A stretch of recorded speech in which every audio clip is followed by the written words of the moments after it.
Because I think the word empathy, when I heard that, it feels a little squishy to me. Like it's something your grandma's really good. Oh, my grandma's so empathetic. And it turns out it's super glue for our marriage. And so when I started to go, wow, I have empathetic thoughts toward my wife, like I hurt for her when she's hurting, my actions are anything but I want to fix it. I remember her saying something to me about a coworker early on in her marriage. She came home and she was struggling. And I say, hey, I feel like we've talked about this before, which you can see where this was Always headed. a good, starting point for any We conversation.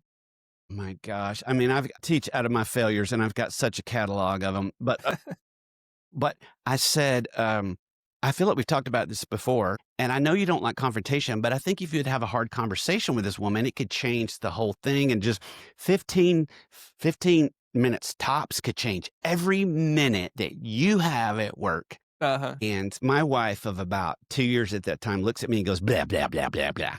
And I went, "Did you just blah, blah, blah me?" And then all our fights would be like this. She would share something bothering her. I would fix it, always had an answer. And then finally she said, "I don't want you to fix this. I want you to feel this." And turns out research backs this up. And the analogy the researcher gives is when someone's standing in an emotional puddle, what we can tend to do, men and women, but we're really good at this, is we try to pull our wives out with logic.